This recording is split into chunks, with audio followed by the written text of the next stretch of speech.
everyone. I'm Shayak Datta. My topic for today is compensatory afforestation, and I'll be talking on this topic from the perspective of India. Now, when we talk about compensatory afforestation, basically it is the process by which new areas are turned into forests through afforestation and consequent reforestation activities in order to compensate for those areas of forest land which have been diverted for non-forestry purposes. When we talk about non-forestry purposes, they include various types of industrial projects like mining. They can also include various types of projects like cash crop plantation. So whenever due to such activities, we get to see large parts of forest, natural forest, are cut down and converted into something else. In that case, it becomes very necessary to compensate for that damage, because whenever forest is getting damaged, then we are losing out on a lot of things. Its ecological services, various types of benefits that it provides us with. So say for example, here I have a small diagram. So let's say we have a natural forest with an area of A. Now, due to this shaded portion, you can see this shaded portion is basically that area of forest which has been lost due to some kind of non-forestry purpose. Let us call that shaded area to be C. So, from the initial area of the forest which was A, C has been lost. So, now the area of the forest has become B. So now the idea is we have to go back or we have to compensate for the area which has been lost. So let's say there is a new area D whereby new forest land would be created through plantation activities. So afforestation and reforestation will be done in this area D in order to compensate for the area which was lost due to non-forestry purposes.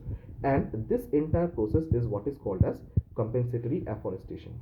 What has to be kept in mind is this: the area which is undergoing compensatory afforestation, that area should be sufficient enough to ensure that it is able to cover up for that area which is lost. So if I add up the new area which has undergone afforestation, so D plus B should again go back to being A, that is the initial area of the forest.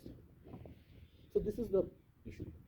Now, when we talk about India, this entire process was backed up by a law which is called as Compensatory Afforestation Act 2016.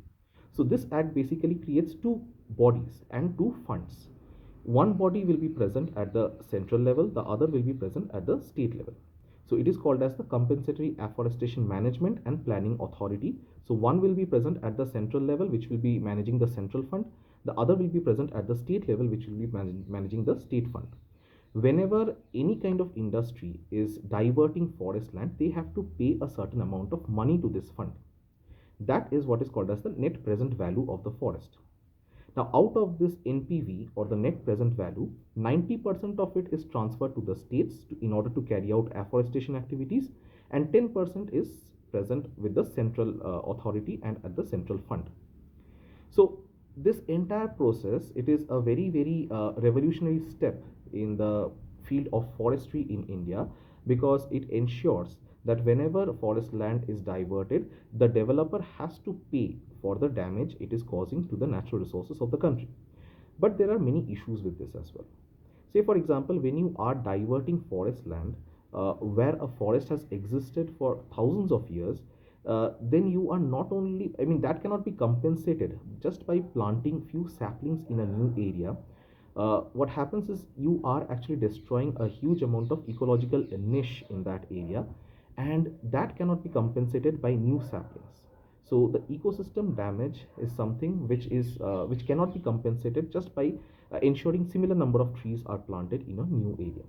The second issue with this is that when you are diverting forest land from an area, ideally the law says that the developer should try to compensate by buying same amount of land or same area of land which is contiguous to the initial forest. But that is very difficult nowadays, because mostly the forests are surrounded by villages and habitations and settlements.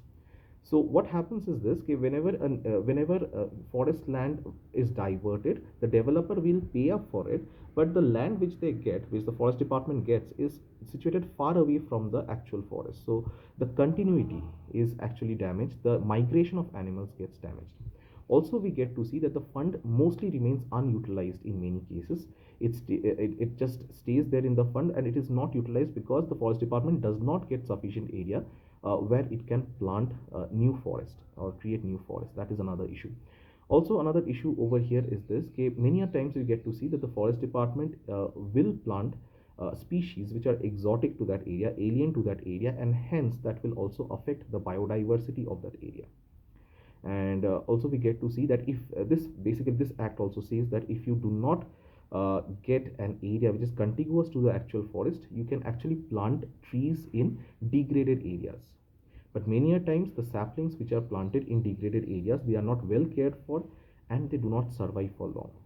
So though compensatory afforestation is a very noble initiative, but there are certain lacunas which, if addressed, this can actually compensate a lot for the damages that our industries do to our natural resources. Thank you so much.